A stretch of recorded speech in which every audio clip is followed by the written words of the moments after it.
Good day everyone. So, karon is isgutan nato kung saturated hydrocarbons in everyday life and agriculture. So, isgutan nato ko sa itong mga saturated hydrocarbons kan nabuo nila nga mga product na ginagamit nato sa tuang daily life and through our agriculture industry. So, what are saturated hydrocarbons? Saturated hydrocarbons are organic compounds. So, kung saturated is organic compounds kanang carbon chain lang siya, maka straight chains.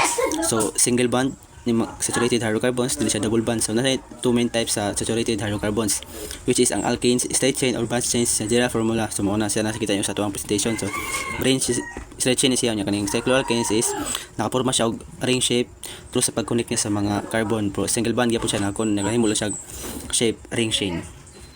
So, liquefied petroleum gas or LPG concept type sa alkane mixture nga mili propane butane nga mixture source dapat natural gas passing and petroleum refining. So kanang crude oil nga kanang gipabukalan niya nato yung limitation nga degree Celsius para mabuo siya nga product uses nga ginagamit siya sa pangluto, pang-init, portable gas, stoves or grills. So flammable na siya, masunog, cause or explosion, little space oxygen kanos, proper storage ventilation are essential. So dapat siya nang safety siya no paggamit.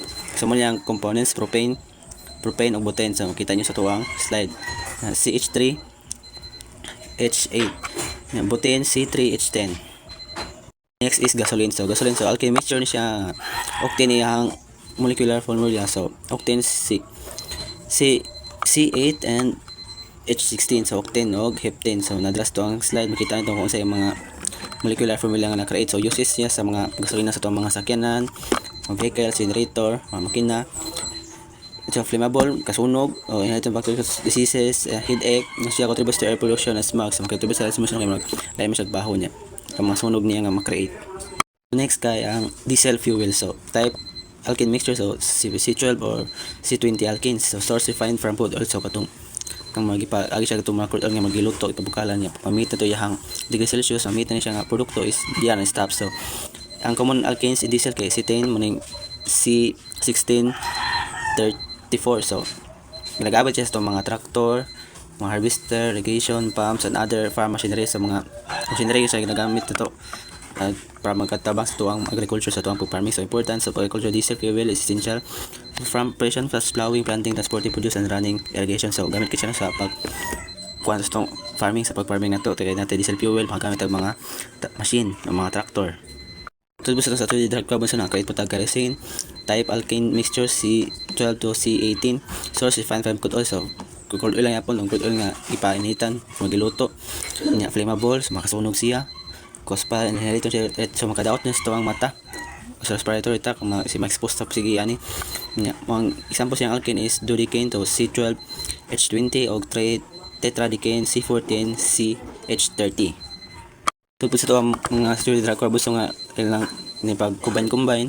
So nakabuhat butag parafin wax long alkane. So C20 to C40 source byproduct petroleum refining. So refining yapon sa itong mga petroleum sa crude oil nakalit siya parafin wax. So kaning parafin wax is man katong ginagamit og kandila. So tibaw no nga kaning mga tungod sa saturated carbon is created ang mga ngani kandila tungod sa kuan mga hydrocarbons nga nagmeet. So example sa alkane nila kay icosane o kaning triacontain. Next is kaning lubricating oil. So long chain C20 and above source refined from crude oil. So ito yapong magiluto nga crude oil. So kanino lubricating camera gamit kay sa atong mga kinaron dili sa mag-init pandangog ang smooth silang engine nga transaction sa sulod silang engine nga dili banha kay nasa mga crude oil. So reduces friction and wear in engines from machinery and equipment. So gamit kayo siya so natin mga farm machineries butang na to ani dapat di mawala ng lubricating oil kung pampadandog silang mga parts sa sulod silang makina. So example of alkanes tetra contain og penta contain. So next is asphalt. So mo ning gitawag resto nga espalto. So type high molecular weight alkane. So taas siya molecular weight nga alkane like bukat kay hang carbon. Uses proving source of waterproofing and sealant. So sa Pilipinas makita nato ang kaning asphalt is kuan siya gina-apply sa kalsada para mahami sa tong kalsada ug nindot sa agian. So example sa composition niya is high molecular weight alkane. So carbon 30 and above. So bugat siya no. So mo to siya ang asphalt.